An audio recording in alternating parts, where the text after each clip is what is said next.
America's hidden collapse is already here. The lights went out first.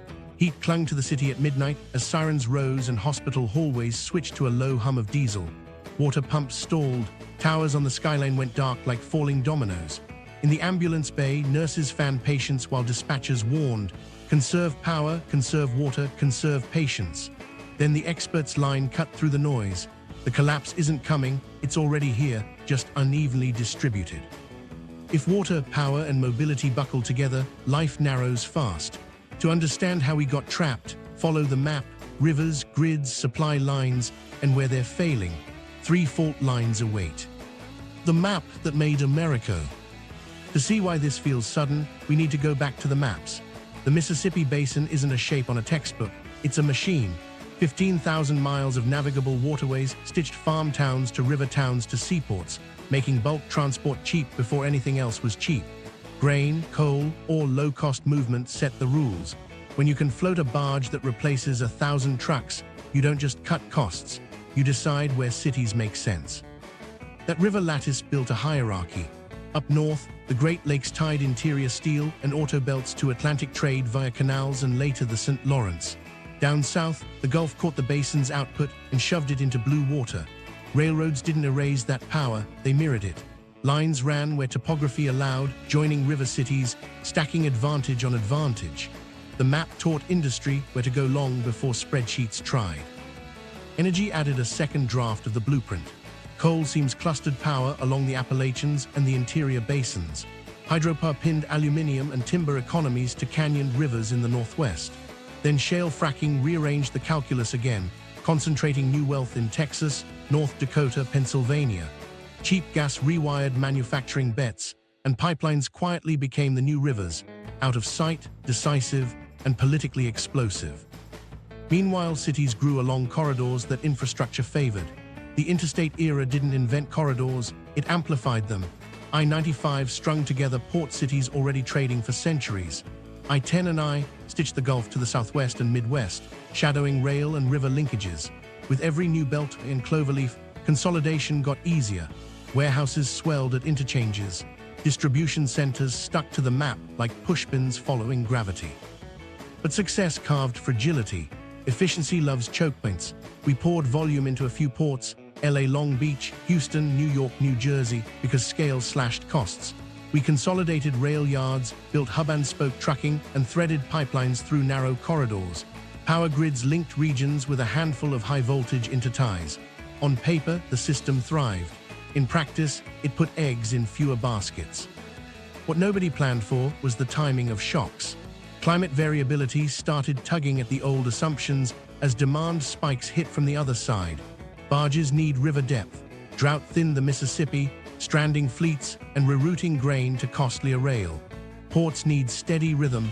Storms stalled ships and shoved them into congested alternatives. Grids need redundancy. Heat waves stacked with electrification and data center growth, pushing peak demand into new records, while aging transformers waited months for replacements. Even the port hierarchy began to wobble. A disruption in Panama or a war that warps Suez traffic sends ripples through Gulf and East Coast terminals. Rail precision scheduling squeezed out slack. The trains ran tight until they didn't, so a single derailment or labor shortage echoed through warehouses 1,000 miles inland. The logic of efficiency turned into the math of fragility. Meanwhile, energy geography became a paradox. We built record wind and solar in the plains and deserts, but the wires to move that power lagged. Interregional transmission stalled in permitting and local resistance, trapping cheap electrons far from thirsty cities. Gas pipelines filled the gap, but wildfire risk and extreme heat forced utilities to shut lines and de-energize in the west. Hydropower, once a constant, bent under drought. The map still pulled, but physics started pushing back. Urbanization followed favorable corridors, yet housing and infrastructure didn't keep pace evenly. Metro cores upgraded transit and treatment plants in fits and starts, while surrounding suburbs sprawled onto soils and floodplains that demanded more drainage, more asphalt, more everything. Combined sewer systems in legacy cities cracked under heavier rains. Stormwater met streets never designed for cloudbursts. The old builds weren't wrong for their time changed. Here's the pivot. When water falters, every other map warps. A city built on the promise of imported rivers, Los Angeles, Phoenix, Las Vegas, relies on a ledger that assumes stable snowpack and steady flows. Farms that turn deserts green did it with rights written in wetter decades. Power plants that count on cool water for thermal discharge discover rivers too warm to borrow. Logistics hubs that banked on year-round barge drafts watch gauges drop below operating floors. The choke points multiply. Insurance quietly rewrites risk maps, nudging capital away from places the old atlas said were safe. Municipal budgets try to stretch maintenance dollars across bridges rated fair, edging toward poor, because replacing one span means delaying 5 repairs. Every deferral compounds the next. And yet this isn't doomed for everyone at once. Geography still gives edges. Regions that build redundancy, second ports, second pipes, second interties, buy breathing room. Metros that align zoning with transit, water reuse with tiered pricing, and grid upgrades with clear permitting carve out resilience. But those are exceptions, not defaults. So the experts' line lands, collapse as a process, not an event. It shows up as rolling outages, intermittent boil water notices, closed bridges that add an hour to a commute, a plant relocation that erases a tax base. It's the friction that accumulates until a place feels older, poorer, and more anxious than its population numbers explain. While that was happening on coasts and river towns, the West faced its own arithmetic. To understand how quickly the map can turn, watch what happens when the water budget goes negative. When water falters, the whole map warps. The West runs out of water. To understand the West's math, start with an overdrawn ledger. The Colorado River was divided on paper in the 20th century using flows from unusually wet years. Rights exceeded reality even then.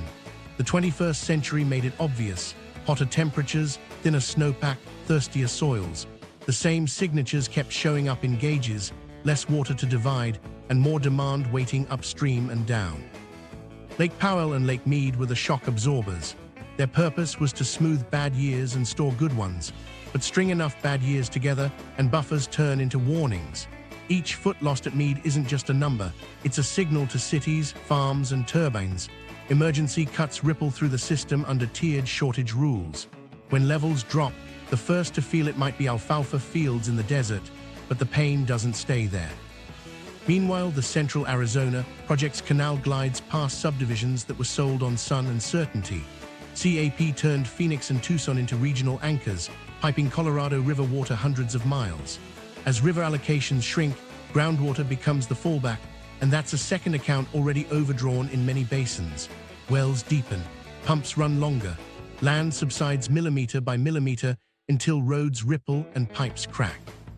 When groundwater agencies cap new pumping for subdivisions, construction slows and the growth story stutters.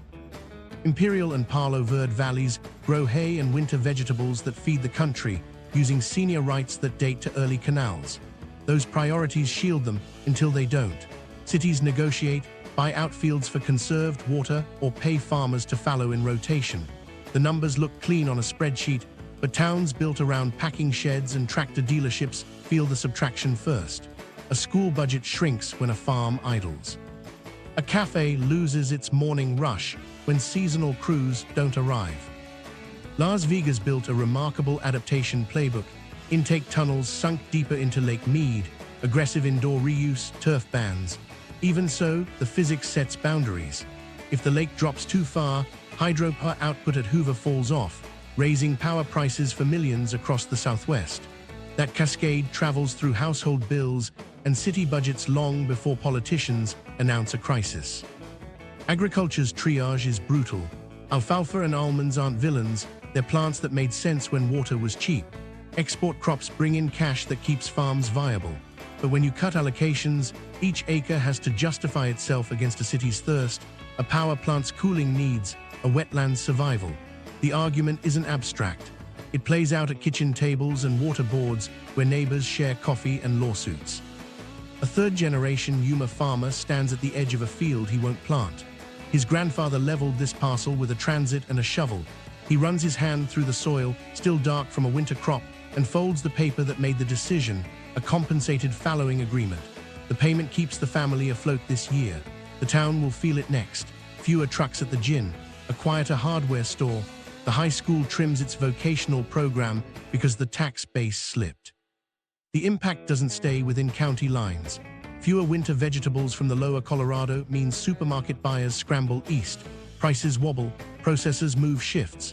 Cold storage gets tighter. Lenders that once valued irrigated land as a safe asset start asking new questions about priority dates, canal conditions, and how many dry years a borrower can weather. Insurers look at crop loss trends and adjust premiums. The math changes quietly, then loudly. Cities respond by tightening codes and swapping grass for gravel. Tiered pricing punishes lavish outdoor use. New subdivisions run into groundwater modeling requirements that can block permits if long-term supplies don't pencil out. Construction crews shift to infill projects and retrofits. Some trades boom, plumbers installing greywater systems, roofers adding reflective membranes. Others stall, framers waiting on a permit that may never clear.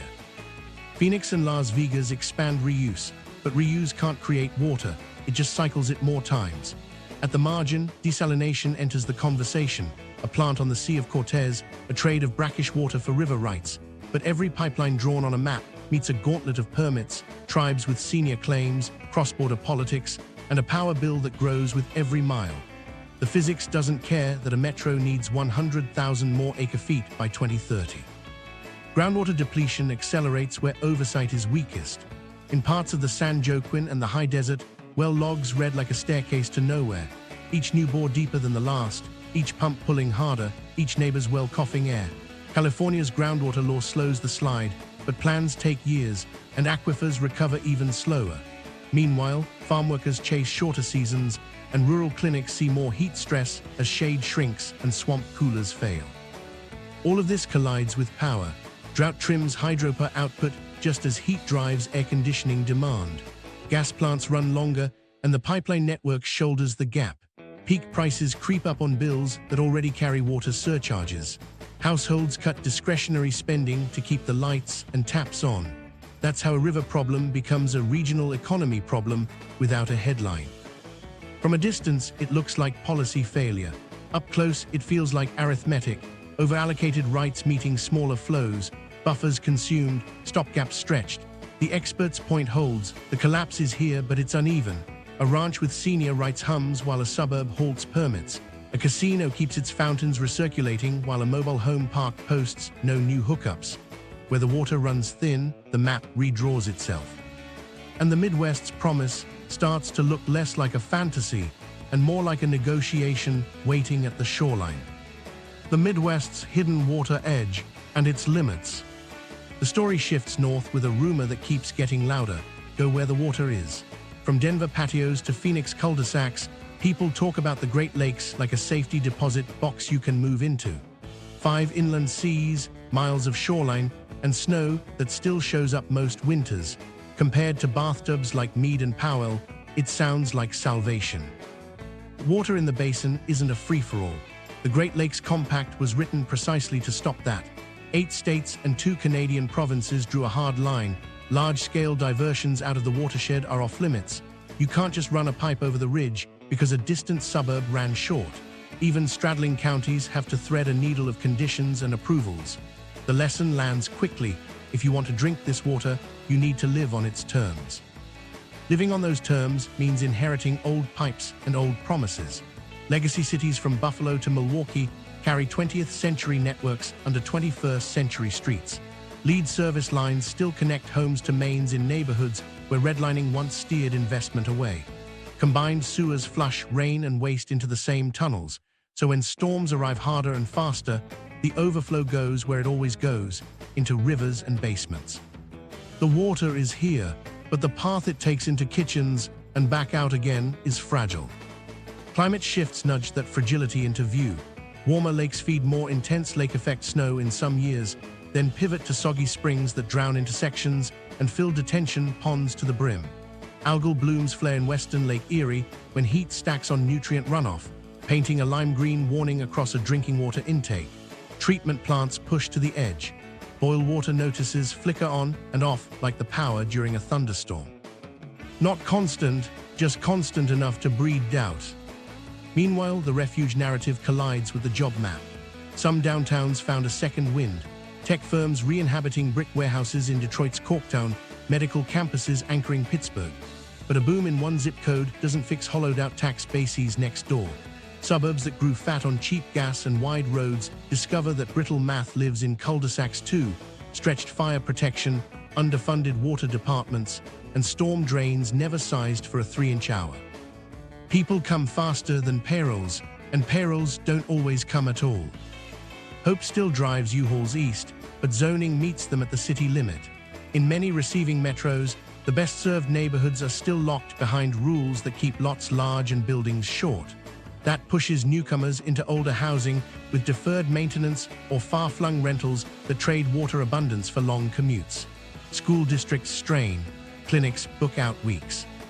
The sense of relief, no wildfire smoke, fewer 115-degree days, meets a new anxiety, a waiting list for everything. Governance puzzle gets harder the closer you look. Watersheds don't care about city limits, but budgets do. Upstream culverts clogged with debris can flood downstream blocks that saved for new pipes for a decade. Counties try to coordinate, but each council votes on its own potholes first. A federal grant arrives to replace lead lines, then stalls at the procurement stage because 3 departments need to sign and one lost its only engineer to a higher-paying utility across the state. And yet the edge is real. When western reservoirs fell to bathtub rings, Lake Superior lapped calmly at a rocky shore. Cooling towers at Midwest power plants still had water to sip when western facilities throttled output. Brewers could grow without tanker trucks. Data centers ran spreadsheets and circled parcels near rivers with unglamorous names because the flows were steady and the air was cooler in August. But physics and politics share the bill. Heavy rains punch through aging roofs. Freeze-thaw buckles pavement and cracks mains under midnight streets. A storm knocks out a substation, and the boil water notice cascades because chlorination systems and pumps need steady voltage. Maintenance crews rotate overtime across 3 departments because the city hasn't hired deeply in years. People new to town learn the routine, stock a few gallons, keep a flashlight handy, know which neighbor has a generator. The expert's thesis tightens here. Abundance without capacity is a mirage. Freshwater doesn't guarantee resilience if pipes fail, if algal blooms sour intakes, if governance can't move faster than the storm. Places that level with the public, rate hikes earmarked for replacements, green alleys that soak up cloudbursts, land use rules that steer growth onto high ground, gain trust and time. Places that pretend the old map still holds discover the quiet version of collapse, delays, detours, and a creeping sense that the basics take longer than they should. Even in the Midwest, pipes and grids decide who thrives, and when the power flickers, the next choke point shows up on wheels. The grid was built for yesterday. When the power flickers, everything else you thought was stable starts to wobble. The American grid wasn't built as one machine. It's a patchwork quilt of 3 big interconnections stitched to thousands of utilities, co-ops, municipal systems, and independent system operators. Each patch answers to different rules, boards, and incentives. Coordination is a meeting, not a given. Redundancy depends on who your neighbors are and which lines made it through permitting 20 years ago. Transmission is the quiet backbone, and it's where the congestion starts. High-voltage lines move bulk power from where it's cheap to where it's needed, but building new ones takes a decade of studies, environmental reviews, county hearings, lawsuits, and landowner pushback. Even upgrades on existing corridors can stall over who pays and who benefits. So power plants get built where permits are easier, and electrons pile up behind bottlenecks like traffic at a 1-lane bridge. Meanwhile, demand stopped behaving like the past. Heat waves arrive earlier and stay longer. Households add electric cars and heat pumps. Warehouses become data centers humming night and day with racks of servers swallowing megawatts and exhaling heat. Peak hours stretch into peak weeks. The grid was sized for afternoons that ended when the sun went down and offices emptied. Now, air conditioners and server farms don't clock out, and the old peak curves look naive. Aging equipment turns strain into outages. Transformers, those gray cylinders on poles and the big ones hidden behind fences, aren't off the shelf anymore. Lead times stretch from months to a year or more. Utilities cannibalize spare yards to keep substations alive, hoping a storm doesn't take out 3 at once. In fire-prone regions, Utilities de-energize lines when winds kick up, balancing the risk of blackouts against the risk of flames. The trade-off isn't theoretical. It's a calendar entry labeled Public Safety Power Shutoff. Here's where a hospital somewhere in that heat-choked city meets the grid's limits. The lights dip, automatic transfer switches clack, generators catch, settling into a diesel-throated rumble that shakes the ICU's ceiling tiles. Pharmacy fridges hold temperature, or schedules compress. Then procurement calls, the supplier's delivery is delayed, the tanker is stuck behind a bridge weight restriction, and the regional depot is out until morning. A backup system only works if the supply chain does too. Renewables have been the fastest new build on the map, and they've saved households billions in fuel costs, but physics cares about wires. The best wind is often 100 miles from the nearest big city. The sun may be strongest in deserts far from load.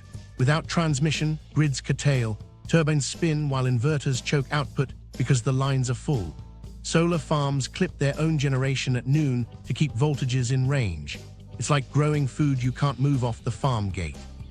Interregional links, those handful of high-capacity highways between big grid regions, are thin, and thin means fragile. In winter, a cold dome over one region can draw so much power that imports decide whether gas lines freeze and heaters shut off. In summer, a heat bubble can sprawl across 3 states, leaving nowhere to borrow from. We count on neighbors until the neighbors need the same help. Wildfire risk turns transmission into a liability. Utilities trim trees and harden poles, but a single fault in dry wind can change a county's future.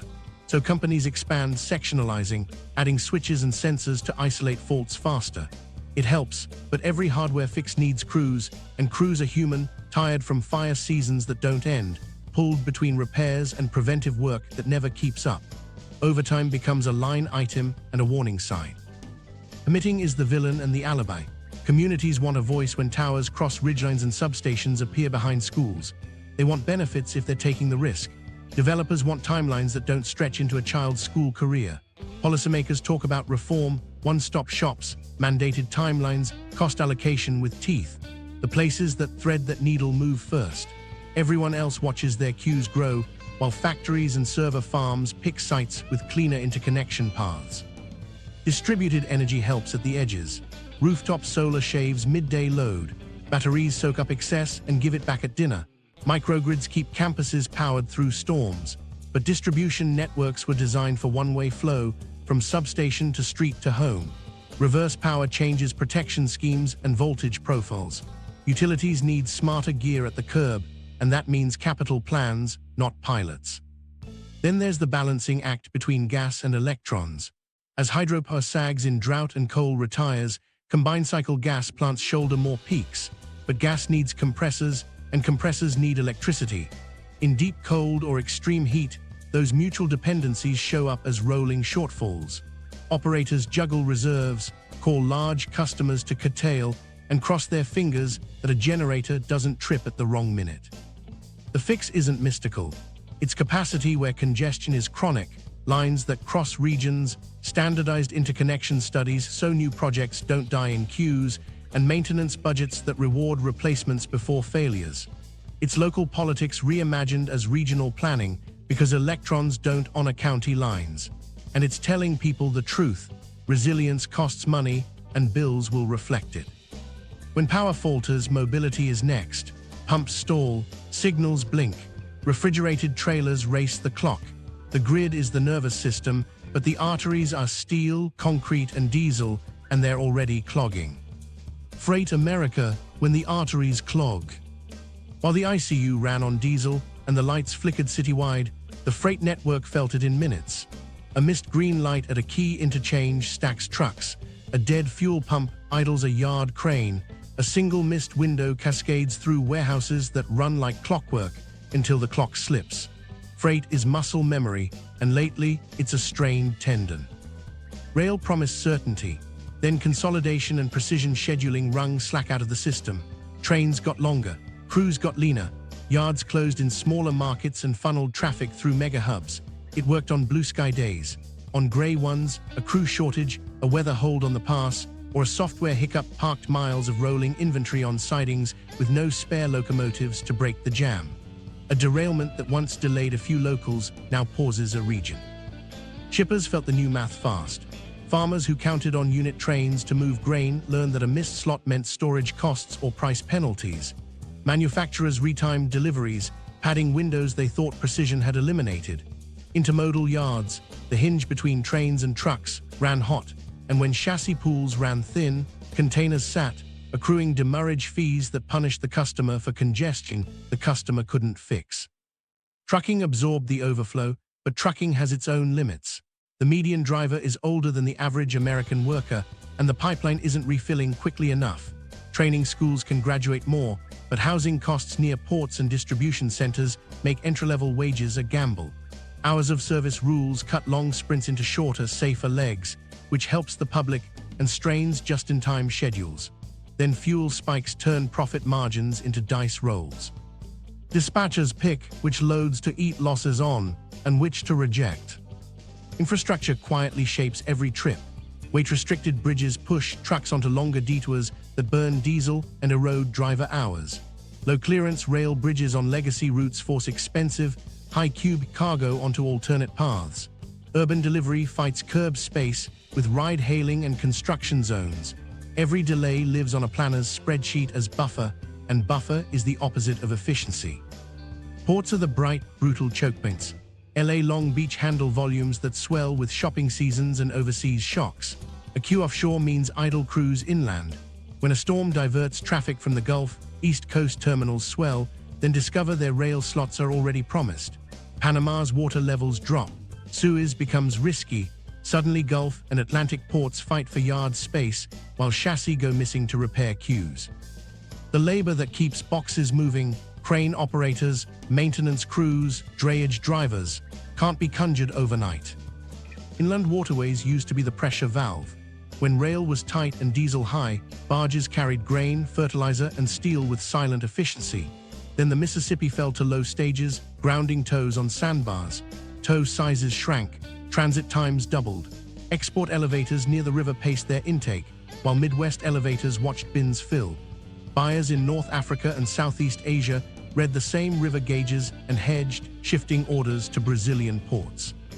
A dry river in the heartland nudged prices on another continent.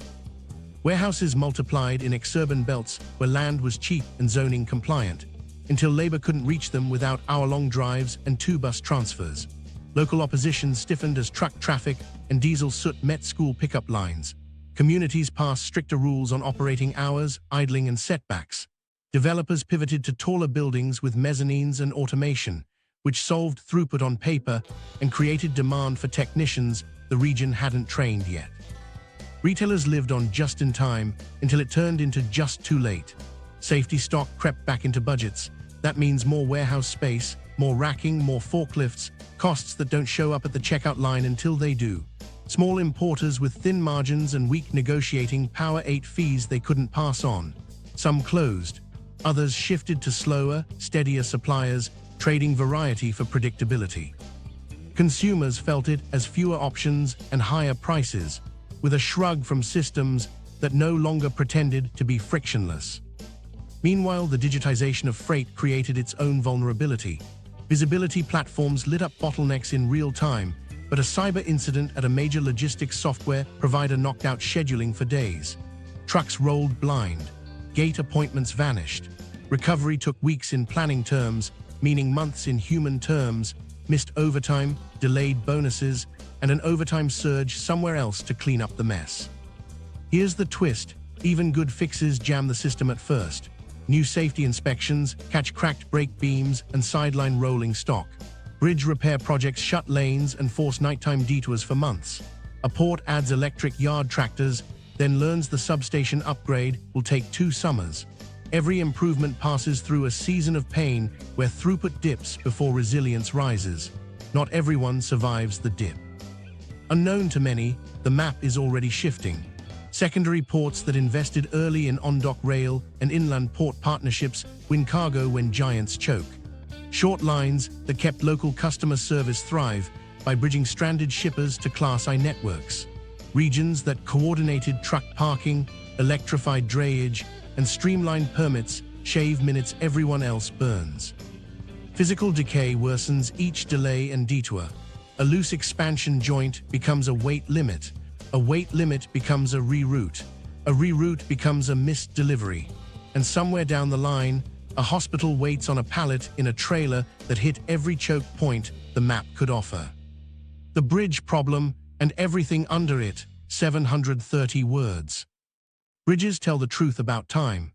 They were designed for traffic loads and temperature swings from another era, then asked to carry more of both with fewer pauses. Deferred maintenance turns hairline cracks into sheer failures. A rusted bearing freezes, a joint loosens, vibration climbs. You don't see the worry until a weight limit sign appears and a highway detours onto streets never meant for semis. Those signs are sentences, years of patching instead of replacing. Structurally deficient doesn't mean imminent collapse, but it does mean risk lives in routine. Salt works its way into concrete, water follows rebar, and corrosion blooms. Freeze-thaw opens the door wider each winter. In heat, thermal expansion bows decks and locks bearings. Crews walk girders with hammers, sounding for hollows, noting spalls, logging what can wait and what can't. Waiting is the usual winner because budgets love ribbon cuttings, not epoxy injections under a closed lane at 2 a.m. Under the deck, the hidden systems share space and fate. Water mains are strapped to girders or tucked into utility bays. Fiber runs along the same route because rights-of-way are hard to win twice. Sewer interceptors cross ravines beneath spans, saving a pump station but buying a single point of failure. One crack that drops concrete can shear a clamp. One vibration that grows can rub a pinhole into ductile iron. One leak in January becomes an ice sculpture and a lane closure with a crew on emergency time. Concrete cancer, alkali silica reaction turns aggregate into a slow-breathing sponge. Microscopic gels swell when wet and contract when dry, writing a web of cracks that read like a lie detector in court. Add de-icing salts and you get chloride intrusion, a direct hit on rebar. The steel expands as it rusts, jacking concrete off in flakes. Expansion joints, those teeth you feel under tires, stretch and seize. Drainage clogs. Ponded water sits, heats, cools, and repeats the damage. City engineer signs a memo. A major arterial bridge will shift from 4 lanes to 2 while bearings are replaced and deck overlays cured. The detour pushes 40,000 vehicles a day onto surface streets with schools and driveways. Transit schedules slip. Diesel idles at longer lights. A warehouse 4 miles away adds a shift just to absorb lateness. None of this makes the news until an ambulance gets pinned behind turning trucks and a council meeting fills with anger. Water mains don't wait for construction windows. A pre-dawn thud echoes under viaduct. A 24-inch transmission main ruptures, sending a geyser into crossbeams. Silt-laden water floods a depressed roadway, finds a substation through an access hatch, and trips relays. Pumps lose power at the next pressure zone. Boil water notices ping phones while the outage map goes red. Crews isolate valves by feel and memory because the records are wrong by a block. The repair takes a day. The confidence hit lasts longer. Funding misalignment makes these moments predictable. Local governments own most bridges and pipes, but depend on episodic state and federal grants for big fixes. The grant cycle rewards projects you can photograph, a new overpass, a widened interchange. Maintenance is invisible until it is. Asset management plans exist, but councils fear rate hikes, and voters don't connect a $5 monthly increase with shaving years off failure curves. So managers juggle, rehab the worst, monitor the rest, hope the storm misses this district. Design lifespans shrink under climate stress.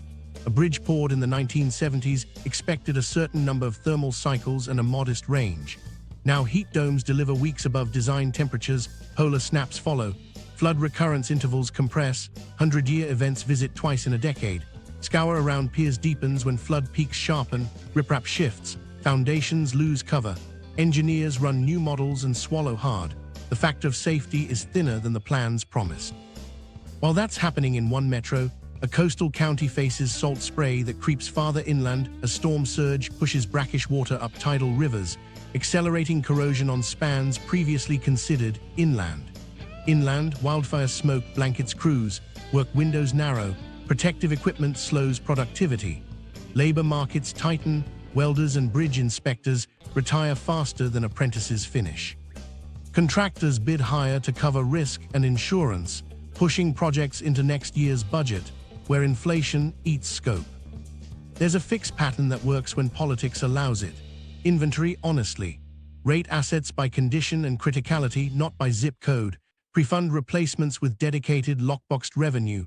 Use accelerated bridge construction, precast elements, slide-in installs to cut closure times.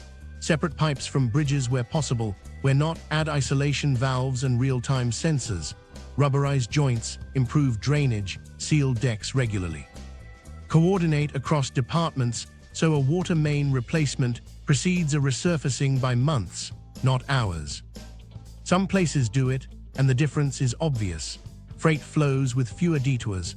Bus schedules keep their promises. Insurance models stop treating the whole county as a rounding error. Emergency rooms see fewer crash victims from sudden lane shifts. The tax base notices, but usually only when they travel and feel how slow it is elsewhere. In the hot zones, coasts, deserts, floodplains, failure comes faster and costs more. Their maintenance isn't a choice, it's survival. Everywhere else, it's the line between friction and free flow.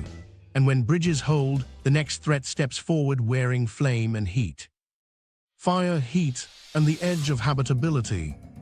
Fire starts at the edges, then learns the map. Over the last decade, the wildland-urban interface crept outward as homes met chaparral, lodgepole, and scrub oak. Driveways carved into slopes doubled as chimneys when winds turned.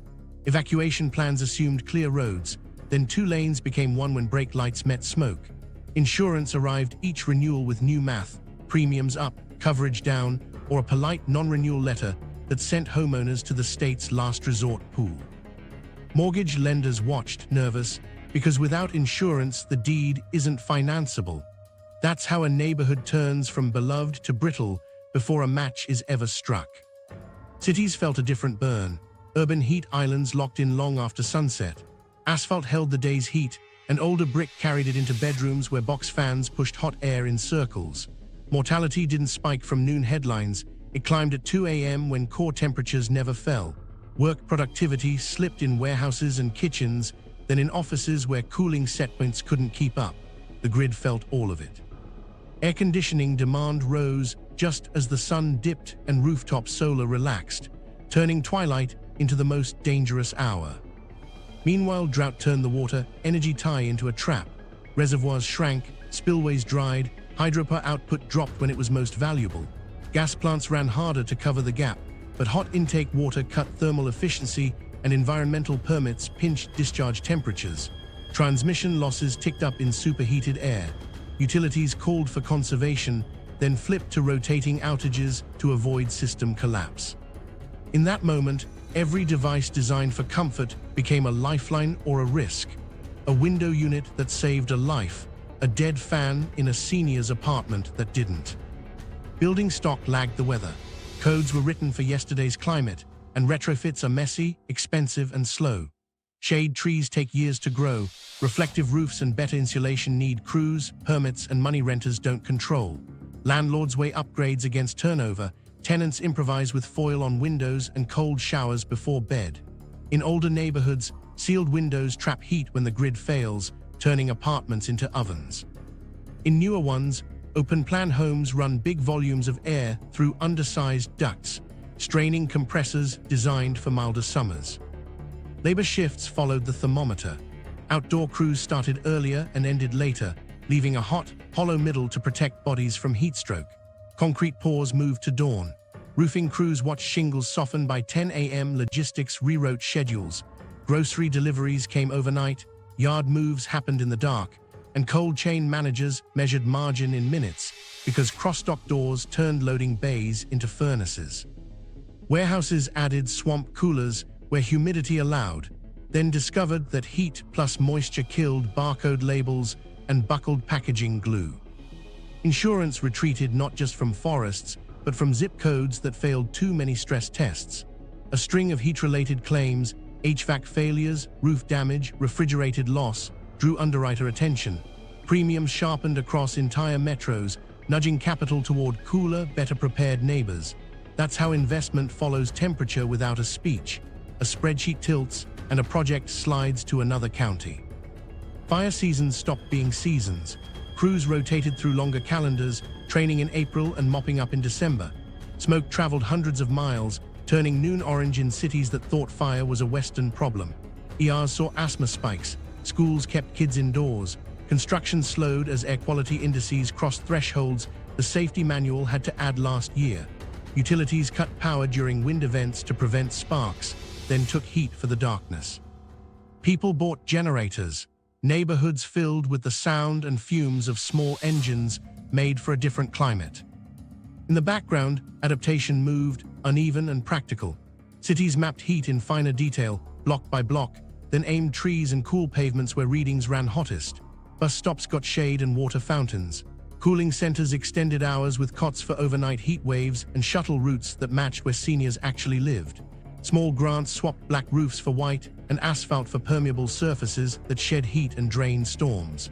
Not glamour, just inches that added up. Private sector choices adjusted too. Warehouses added battery-backed ventilation to ride through outages.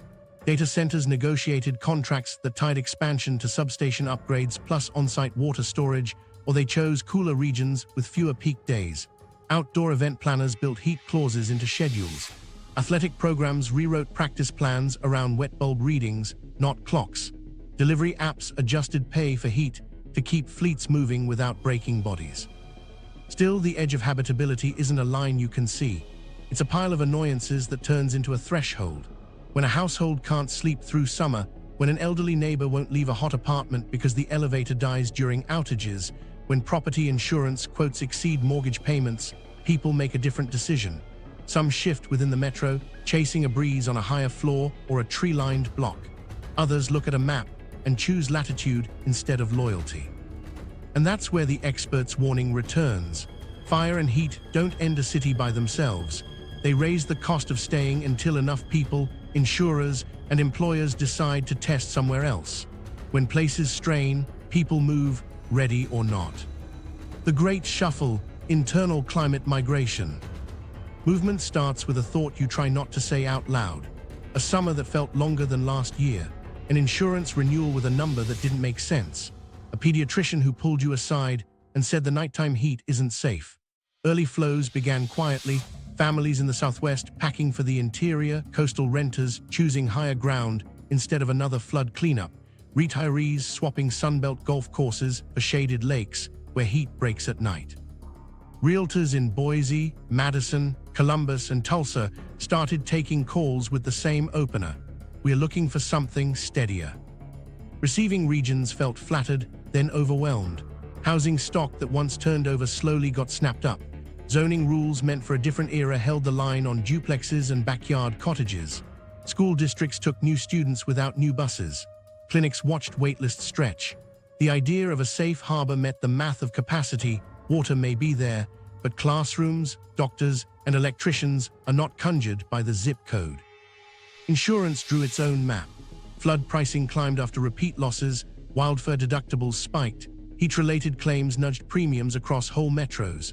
Lenders took the hint. Underwriting models ranked parcels not just by credit score, but by hazard. A neighborhood with repeated claims became hard to finance, and families who stayed paid more to do it. Those who left often did it with less equity than they expected, carrying a smaller down payment into a tighter market up north. The social fabric in receiving cities stretched. Wages didn't leap just because a city got trend stories written about it. Service jobs multiplied, mid-wage jobs lagged. Renters competed with out-of-town bidders paying cash. Longtime residents watched taxes and rents rise and asked who the new rules were for. City councils fielded angry speakers from both sides, one demanding more apartments yesterday, another pleading to slow down and keep the neighborhood recognizable. Meanwhile, employers made quiet moves. A distribution company added a hub in an inland metro where power was steadier and insurance cheaper. A manufacturer weighing a southern site asked for a second grid intertie and backed away when it wasn't guaranteed. An HR memo framed relocations as opportunity. The real driver was risk. Offices and data halls followed reliability like iron filings to a magnet, and workers followed the jobs unless the heat had already decided for them. A family in Phoenix made their own calculation. Their daughter's asthma got worse each summer. Their HOA fined them for brown grass during watering restrictions, When their carrier non-renewed after a hail claim and a roof repair, they looked at a map with school ratings and summer highs and chose Tulsa. The rent there was lower on paper. Then came deposits, new car tags, and the cost of a second window unit for a rental's back bedroom. They missed grandparents, missed a church, missed a corner store where the clerk knew their names. The first storm burst a gutter and soaked a hallway. The landlord said parts were backordered. Stability didn't arrive in a truck. Receiving metros discovered that growth without planning was just drift. Utilities scrambled to model peak loads with 1,000 unpermitted backyard minisplits. Water departments updated demand curves not for lawns, but for people who take 2 showers a day because heat makes sleep elusive. Transit agencies tried new routes to new subdivisions built at the edge because that's where zoning allowed anything at all. Drivers waited longer. Riders gave up. Traffic ate afternoons that used to be family time. None of this moved in a straight line. Some households boomeranged, north for a stint, south again when a job demanded it. Others leapfrogged twice, chasing work and weather. Politics sharpened as new voters arrived with different expectations about schools, policing, and climate action. Local officials learned to speak 2 truths at once, welcoming newcomers while telling them plainly that services would lag. Those who ducked the conversation watched resentment grow on both sides. There were bright spots. Cities that paired code reform with infrastructure investment, added duplexes near bus lines, opened land trusts to hold affordability, and financed stormwater fixes that protected basements and creeks at once. Health systems expanded urgent care hours during heat waves, stocked inhalers, and funded tree canopies around clinics. Permitting offices hired, digitized, and cut the time between plans and groundbreakings. Results weren't flashy, they were steady. But the experts' thesis held in the movement itself. Collapse was uneven and ongoing, not theatrical. A neighborhood lost its insurer and thinned out. A suburb's growth paused for lack of groundwater. A small city's waitlist for child care doubled, and a factory chose a county with a stronger substation. People read those signals and moved. Where they landed, a new map formed, of opportunity and stress, of water and wires, of promises that held and others that didn't. Where people land will redraw the economy, and with it, the next set of risks. The food system's geographic gamble. Food looks stable until the water runs out, the power flickers, or a bridge weight limit changes the cost of a mile. The United States built a food system on geography that seemed permanent. Irrigation where rain failed, river barges where rails were expensive, cold chains that knit coasts to inland shelves. It worked, cheap calories, year-round produce, meat that moved like clockwork, until the underlying bets started losing. Start west where irrigation is the hinge. As Colorado River allocations shrink and groundwater drops, the acreage equation changes. In the Central Valley, pumps drag from deeper strata. In the High Plains, the Ogallala Aquifer falls fast in some counties and glides in others, reshaping which fields pencil out. A pivot that once hummed all summer now stalls or gets retired. Water banking deals by time for cities, not certainty for crops. The result is less irrigation, where irrigation once guaranteed yields. Irrigated corn and cotton give way to fallow patterns and drought-tolerant rotations, but the supply chain learned one tempo. Feed mills expect corn on set weeks. Gins expect bales before a certain frost. When water pushes planting windows earlier or knocks them out, processing plants sit idle, then surge, then pay overtime to catch up. Labor won't wait 12 months for next season's spike. People leave, taking skill with them. The Ogallalas' drawdown hits meet indirectly and directly. Cattle finishing yards and packing plants concentrated where feed, water, and rail met. Western Kansas, Nebraska, the Texas Panhandle. Those plants are marvels of throughput and sources of fragility.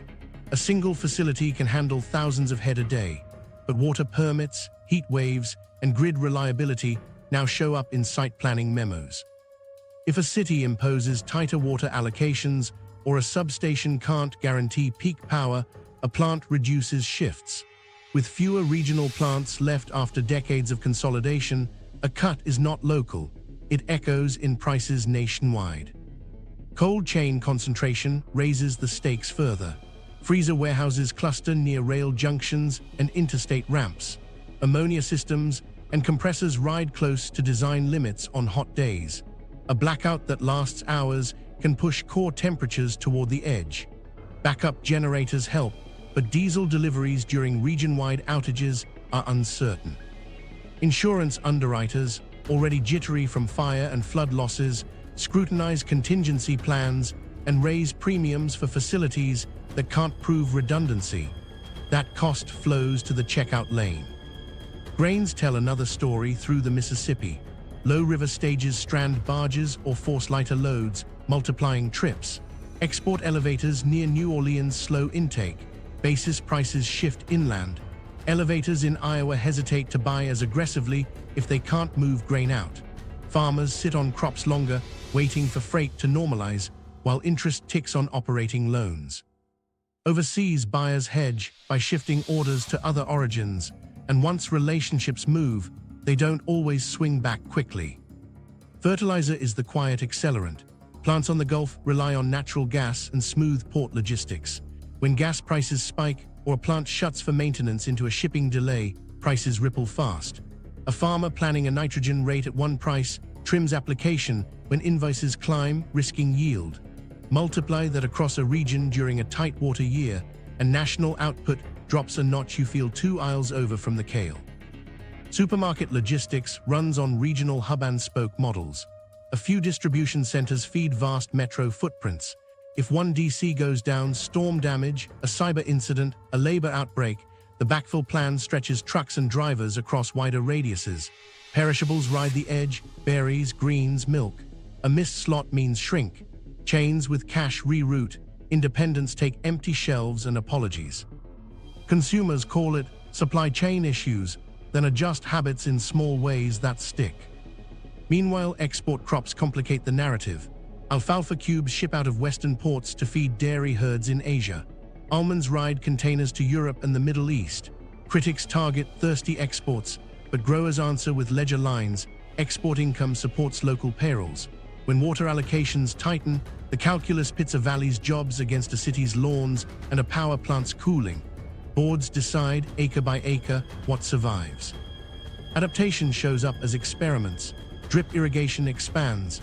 Deficit irrigation strategies trade peak yields for resilience. Farmers plant drought-tolerant varieties bred for heat and shallow moisture. Some switch from annuals to perennials that bank water differently. Others go the opposite way to stay nimble. Co-ops invest in on-farm reservoirs and canal lining. Cities partner with irrigation districts to pay for conservation that leaves a share in the river. Each step adds inches of margin, never certainty.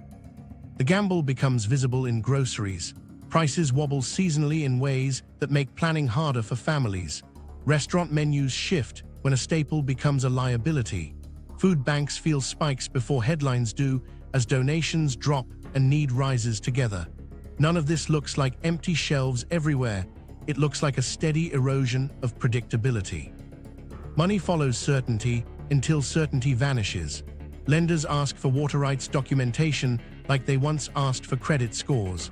Insurers price heat and outage risk into meatpacking and cold storage. Processors scout sites in cooler, wetter regions, then discover permitting and housing hurdles that slow moves. The expert's thesis lands here too. The food system isn't collapsing in one crash. It's absorbing blows unevenly, region by region, product by product, while the map that fed America shifts underfoot. Finance meets physics. Capital likes clean stories. Lately, the story keeps changing mid-sentence. Municipal bonds once sold on the promise that roads, pipes, and power were safe bets. Now underwriters ask different questions. How many boil water notices this year?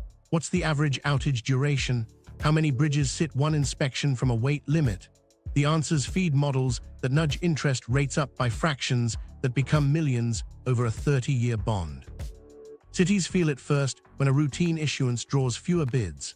A water utility refinancing a treatment plant debt stack sees spreads widen after an algal bloom forced a week of powdered activated carbon. A coastal county planning seawalls and pump stations hears that investors want a resilience surcharge baked into yields. It's not a moral judgment, it's math. More volatility equals more compensation, and that premium siphons money from maintenance before a shovel hits clay. Insurers redraw the map faster. Some moves are public, withdrawals from wildfire corridors, floodplains, and hurricane-swept coasts. Others are quieter, Deductibles jump, sublimits for business interruption shrink, roof exclusions multiply. Commercial policies in heat-prone metros add refrigeration riders with conditions only the largest chains can meet. As premiums rise, lenders tighten. A mortgage without insurance is a default risk. A plant without coverage can't renew its line of credit. You can watch a block fade as coverage thins, then see the assessor's rolls decline a year later. People call it redlining too, because it sorts by risk instead of race on paper and still lands unevenly on real neighborhoods. Parcel-level flood scores, fireshed polygons, and outage histories become proxies for opportunity. A startup seeking lab space loses a lease when the landlord's carrier balks at backup power provisions. A small landlord sells rather than retrofit. Families with cash leapfrog to favored zones. Everyone else pays more to stay put or moves into places the models price as acceptable, but the pipes describe as tired. Federal backstops sit in the background, stabilizing and distorting at once.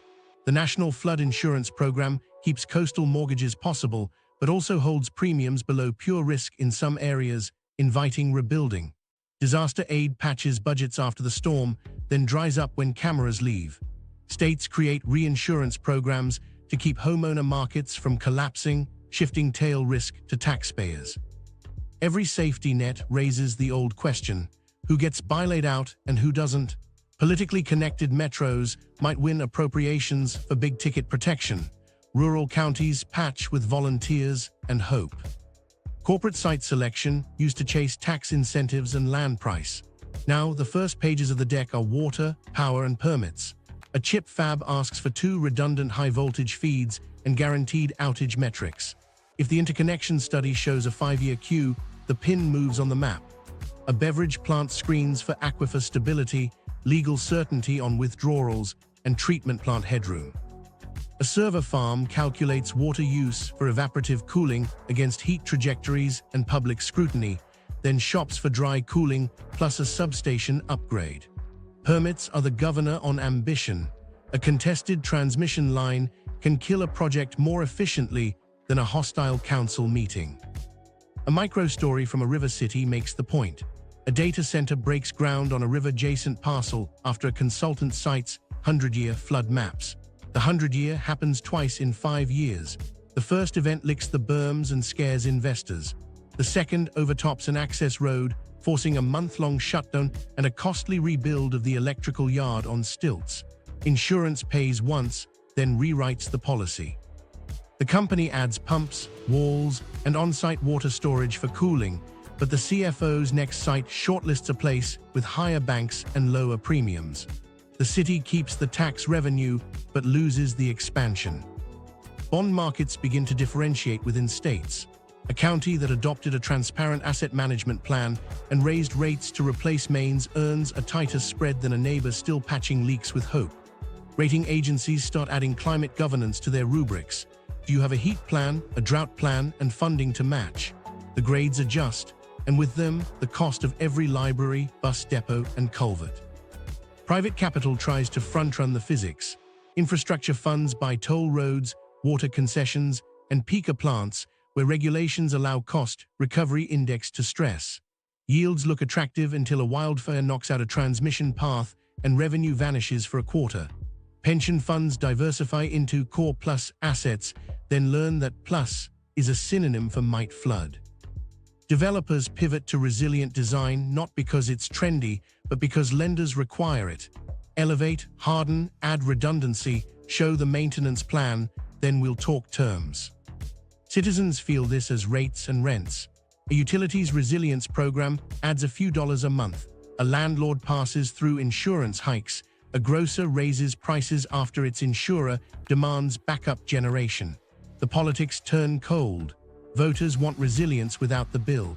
Officials duck hard choices until a failure forces them.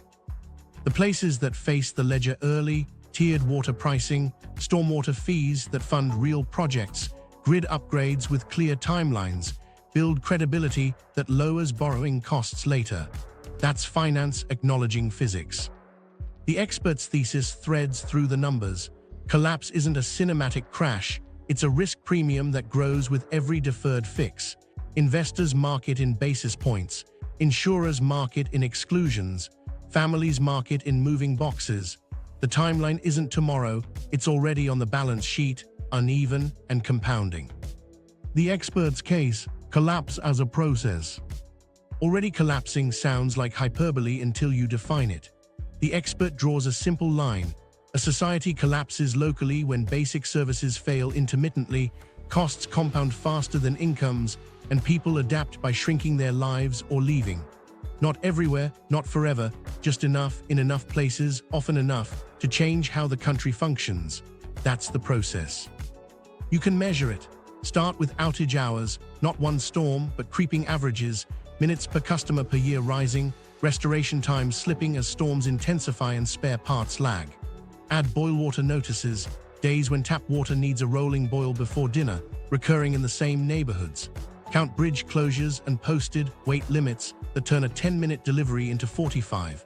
Track insurers exiting zip codes and doubling premiums where they stay. Each metric alone is a headache. Together, they're a map of friction. Then the feedback loops kick in. A neighborhood hit by repeated outages and water advisories sees businesses defer expansion. Sales tax softens, property values stall. The city delays a pipe replacement to fill a budget gap. Failures become likelier, service degrades, residents who can leave do. The tax base erodes further, and maintenance slides again. It's a spiral that doesn't look like disaster sirens, it looks like a council agenda with too many deferrals. Migration accelerates the loop. When households depart high-risk zones, they don't take liabilities with them. Pension promises, bond payments, and deferred maintenance stay spread across fewer ratepayers. Utilities raise rates to cover fixed costs, pushing more customers to the edge. Landlords skip repairs, a main breaks, another boil water notice hits, the spiral tightens. Political fragmentation magnifies the physics. The grid crosses states, watersheds cross counties, freight crosses everything. Governance doesn't. A transmission line stuck in 3 permitting regimes dies on a docket, not a hillside. A water basin with 8 major straws and 10 major jurisdictions argues process while reservoirs drop. Freight arteries that need multi-state coordination end up with patchwork weight limits and unaligned inspections. Everyone is acting rationally for their constituency and irrationally for the system.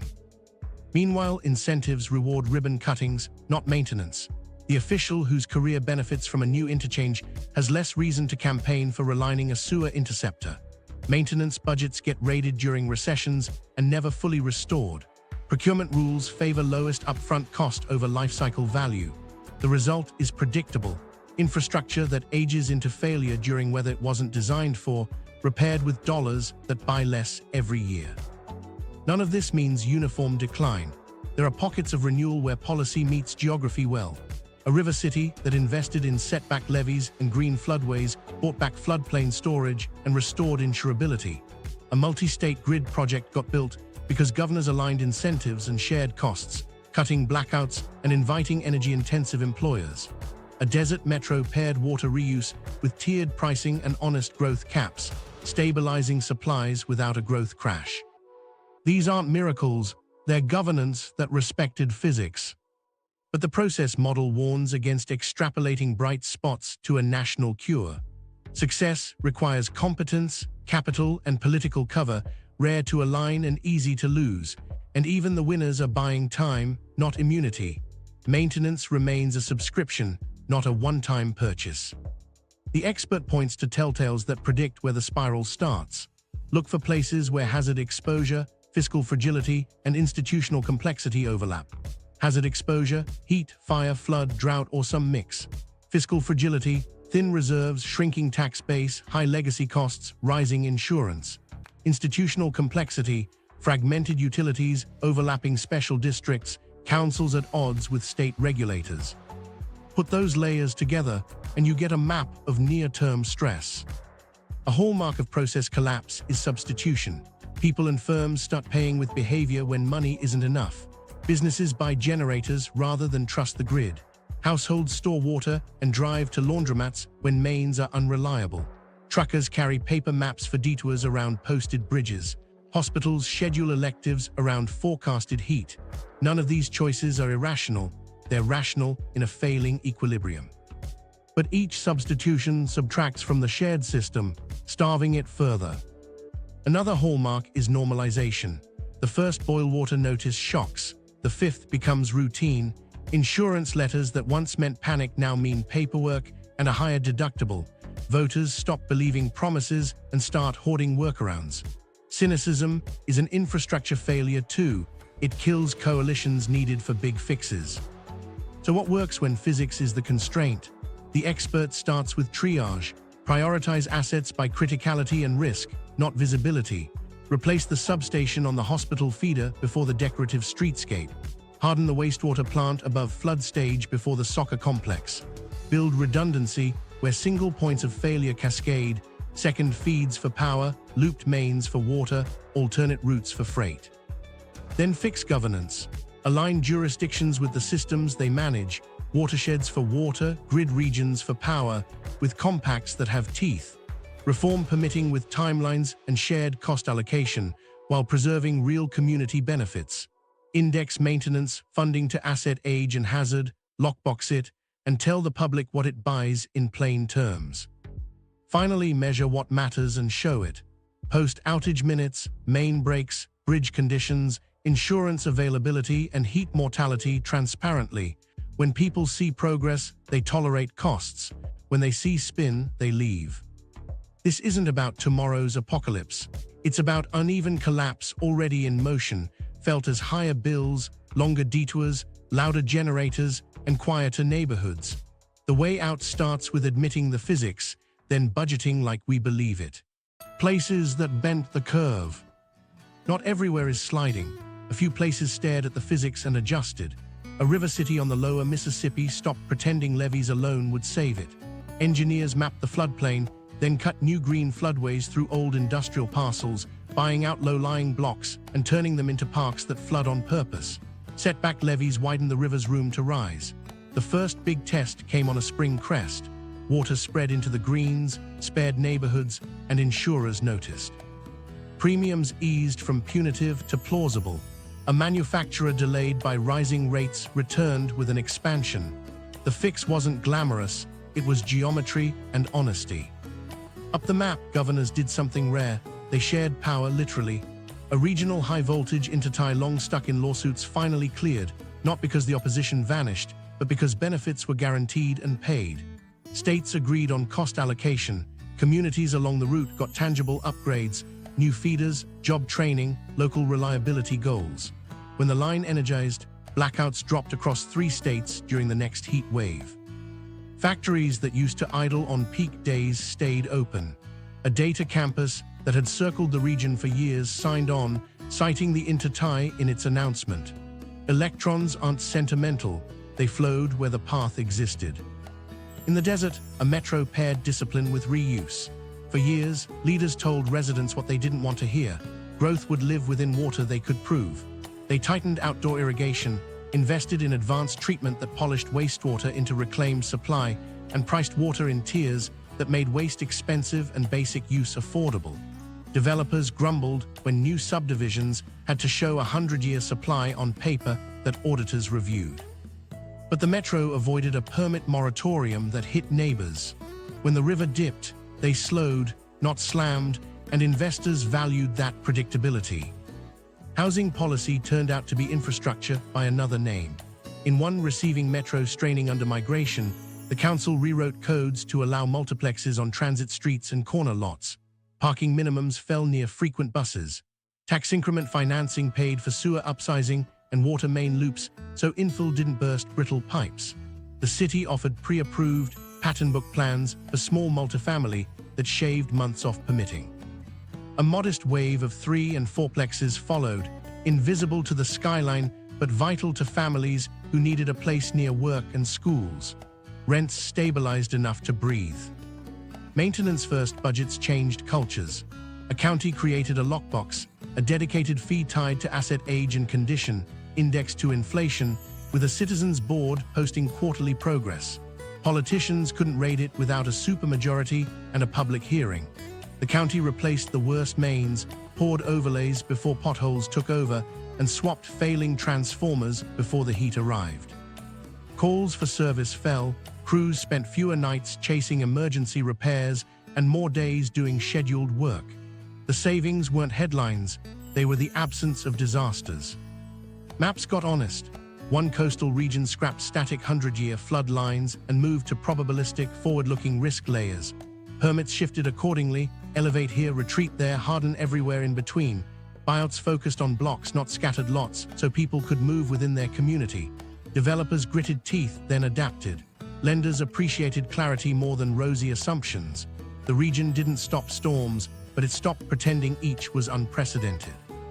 Redundancy paid off where leaders wouldn't accept single points of failure. A medium city looped its water system, added isolation valves, and put critical pumps on independent feeds with battery storage. When a trunk main burst under a bridge, service sagged, not failed. During the same week, a microgrid at the hospital islanded through a utility outage without burning a drop of diesel, thanks to batteries topped by rooftop solar and a small gas turbine set to run only at the edge. Patients never noticed. That's what success looks like up close, boredom during someone else's crisis. Regional coordination turned rivalry into margin. Two neighboring ports, tired of taking turns choking, built a shared inland rail hub with synchronized gate and chassis systems. They agreed on common data standards and aligned labor shifts to match train slots. When storms or geopolitics pushed traffic, they absorbed the surge together. Truck turn times fell, warehouses planned with confidence, shippers shifted volume from the famously congested coast. The ports didn't win by undercutting each other, they won by acting like one system. Even wildfire country found traction. County coalitions funded shaded fuel breaks, hardened utility corridors, and standardized evacuation routes with reversible lanes and smart signals. Insurers partnered, offering rate reductions for verifiable mitigation. The first major fire still burned, but it moved slower at the interface. Evacuations were less chaotic. Houses with ember-resistant vents and 5-foot non-combustible perimeters stood where older builds didn't. Premiums stabilized enough to keep mortgages viable. None of these places solved everything. They bought time and lowered risk, which in this landscape is victory. The lesson repeats: redundancy over optimization, regionalism over parochialism, maintenance before monuments, and maps that tell the truth. Adaptation or attrition, those are the speeds on offer. The cities that bent the curve didn't outrun physics, they aligned with it. And that changed who stayed, who invested, and which lights stayed on when the next test arrived. The political geography of fixing it. Back to the hospital lights and the experts' warning: physics doesn't wait for politics, but politics decides who gets spared. The problem starts with maps that don't match. Rivers cross states, power flows across markets, commuters skip county lines twice a day, budgets and laws don't. A city funds a pump station it owns, the county owns the levee, the river district decides releases, the state writes dam rules. Each piece is logical, the system is not. Jurisdictional knots show up in hearings. A watershed board pleads for upstream detention to slow floods. The town upstream wants tax base, not wetlands.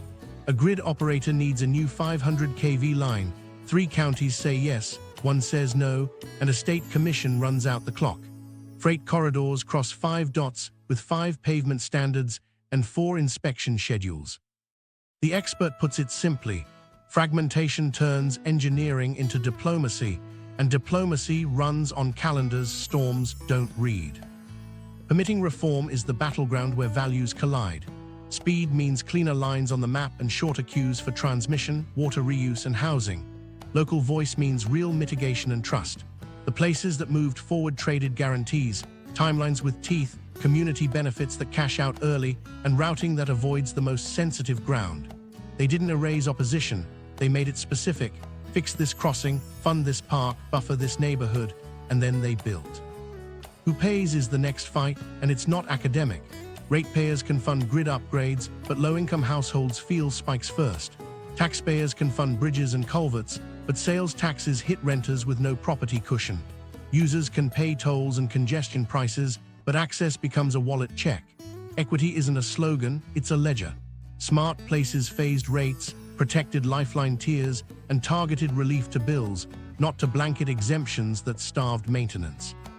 They tied aid to efficiency, help with the bill, and with the retrofit that lowers the next one. Federalism's edge is real. 50 states and thousands of local governments let ideas compete. One city pilots green alleys that cut floods by half, another scales it. A region standardizes interconnection studies, cues clear, neighbors copy, but gaps open too. No federal referee forces interregional lines, no default rule aligns land use with flood risk. A drought plan in one basin can grind while another sprints because a single governor or compact member balks. The expert's diagnosis: we need both the lab of democracy and a spine for systems that span it. Narrative is policy's silent partner. Denial buys short-term applause and long-term failure. Panic freezes councils and spooks capital. The cities that got traction told hard truths in plain language. This neighborhood will flood again. This line must cross your county. This rate increase buys this transformer before it fails. They built coalitions around specifics and deadlines, not vibes. They accepted that adaptation is visible, construction, detours, higher bills, and sold the outcome, not the inconvenience. There are mechanics that work. Align boundaries to systems where you can, regional water utilities that match the basin, joint powers authorities for transmission, port compacts for shared yards and rail. Build pooled procurement so small towns can buy sensors, pipes, and transformers at big city prices. Pre-permit corridors for wires, pipes, and rails with multi-decade easements, and compensate host communities annually, not once. Tie state transportation dollars to maintenance performance. Meet your pavement and bridge targets or lose expansion funds. Publish scorecards people can read without a PhD. On housing, treat codes as infrastructure. If receiving metros won't legalize infill near transit, peak loads will sprawl and pipes will pop at the edge. Link state grants to zoning reform and infrastructure readiness. No money for water mains without allowing the homes that make rates sustainable. Pair growth with school seats and clinics. If you want families to land well, you can't wish capacity into being, you build it. On climate, target where the hazard and the leverage meet. Fund heat relief in the blocks with the worst wet bulb readings. Harden the substation that feeds the hospital and the wastewater plant first. Buy out the repetitive loss street as a block, not one house at a time. In fire country, standardize defensible space, evacuation routes, and utility hardening across counties, because smoke ignores sheriffs. And stitch accountability to money. Lockbox maintenance, index it to asset age and hazard, and require public reporting. Tie bond ratings to transparent plans. Reward places that deliver. Stop backstopping the riskiest bets with unlimited public money. Set thresholds for retreat and make them known. Then loop back to the ICU generator's rumble. That sound is policy delayed, converted into diesel and risk. The political geography of fixing it isn't sexy. It's boundaries that fit systems, permits with clocks, prices that reflect physics and protect the vulnerable, and leaders who will say, this is the bill for ignoring the map. Pay it now or pay more later. Collapse isn't a single day. It's the invoice that arrives when a nation ignores the map that built it. If you want to see which cities are most exposed and which are quietly getting resilient, subscribe and watch the next episode in this series. Share this with someone thinking about moving, building, or investing, because the right map, read honestly, is still the best advantage we have.